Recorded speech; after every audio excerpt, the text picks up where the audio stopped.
नागिन के तो दोए फन, नारी के फन 20। जाका डसा ना फिर जिए, मरी हैं बिस्बा 20। साथियों, यह दोहा संत कबीर के नाम से प्रचलित है और इसे अक्सर रूपक, मेटाफर या सांकेतिक रूप से समझा जा सकता है, न कि शब्दशः। अगर आप शब्दशः समझने का प्रयास करेंगे तो इस दोहा में आपको नारी विरोधी विचार देखने को मिल जाएगा। अगर आप इस दोहा को शब्दशः अर्थ समझने का प्रयास करेंगे तो पुरुष प्रधान समाज, पुरुषवादी सोच, जो कि अक्सर किसी भी कार्य के लिए नारी पे दोषारोपण करती है, वह आपको व्यतीत होगा। अगर आप इसको शब्दशः समझेंगे या समझने का प्रयास करेंगे तो इस दोहा में आपको लगेगा कि सब सदगुरु कबीर साहब जी नारी विरोधी बात कह दी है। लेकिन इस तरह के दोहा या चौपाइयां कई बार सांकेतिक या रूपक या मेटाफर के रूप में प्रयोग किया जाता है। नागिन के तो दोए फन, नारी के फन 20। जाका डसा ना फिर जिए, मरी हैं बिस्बा 20। नागिन के तो 2 ही फन होते हैं, लेकिन नारी के 20 फन बताए गए हैं। अगर सांप डस ले तो आदमी तुरंत नहीं मरता,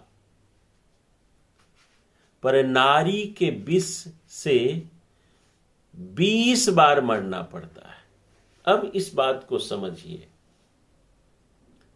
अगर सांप, सर्प डस ले तो आदमी तुरंत नहीं, उसके पास थोड़ा टाइम होता है।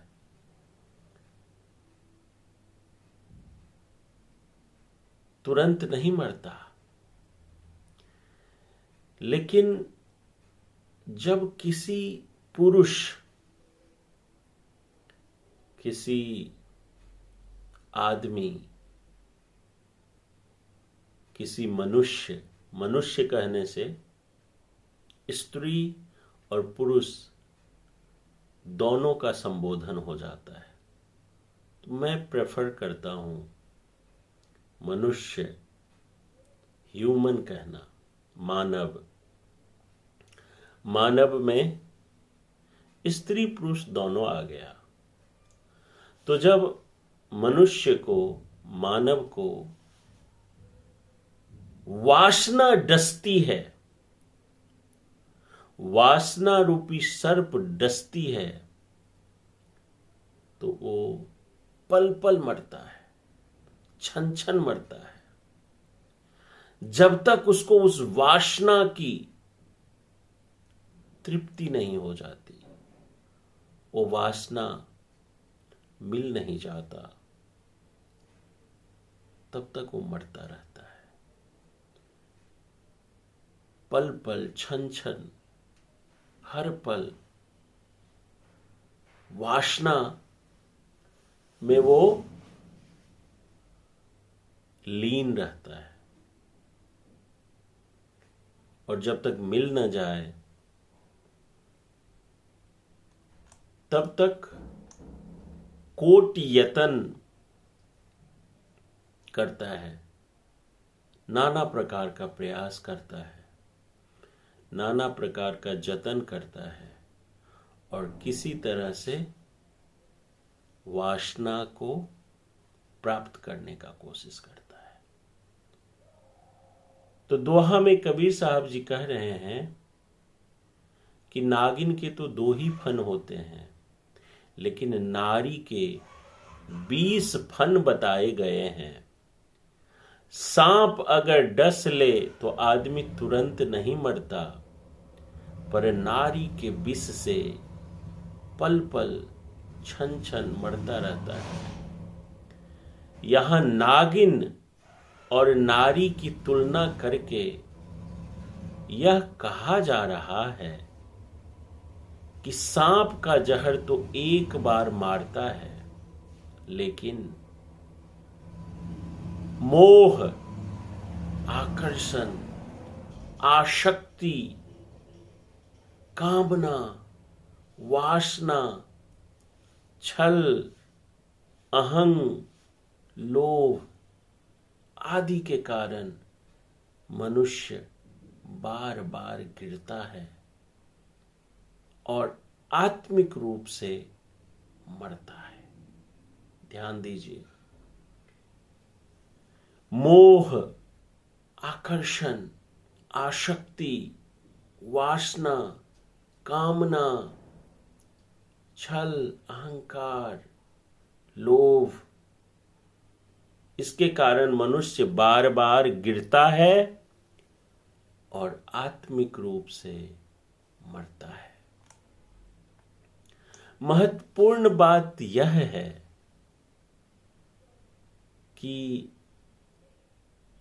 इस दोहा में स्त्री को वास्तविक रूप से दोषी ठहराने के लिए नहीं कही गई है, बल्कि मनुष्य की वासनाओं और मोह पर तीखा कटाक्ष है।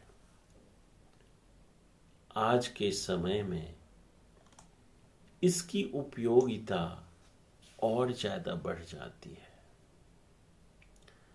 आज के दौर में इस दोहे को स्त्री विरोधी ना समझकर इस तरह लेना ज्यादा उचित है कि आज आत्मसंयम की बहुत आवश्यकता है। तो ये दोहा आत्मसंयम का संदेश दे रहा है। आज सोशल मीडिया, दिखावा, आकर्षण, रिश्तों का बाजारीकरण मनुष्य को बार बार मानसिक रूप से कमजोर करता है।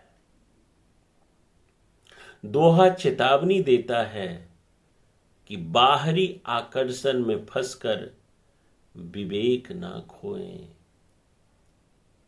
और हमें शिक्षा देती है कि मोह ही असली विष है। आज नारी की जगह अगर हम पैसा, पद, प्रसिद्धि, देह आकर्षण, likes, comments, subscribe, relationship drama रख दें तो दोहा पूरी तरह आज के समय पर फिट बैठता है। सदगुरु कबीर साहब की दृष्टि समग्र थी। उन्होंने पाखंड, अंधविश्वास, जितने भी राजा योगी, सब पर प्रहार किया है। यहां भी निशाना स्त्री नहीं है, बल्कि असंयमित मन और वासना है। इसको समझना बहुत ही आवश्यकता है। जो चीज तुम्हें बार बार विवेकहीन बना दे, वही 20 फन वाली नागिन है। जो चीज तुम्हें बार बार विवेकहीन बना दे, वही 20 फन वाली नागिन है। आज के समय में यह दोहा हमें सिखाता है कि आंख बंद करके आकर्षण के पीछे न भागें। संबंधों में भी विवेक, मर्यादा और संतुलन रखें।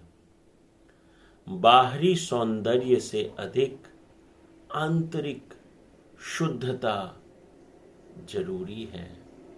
तो साथियों, ये दोहा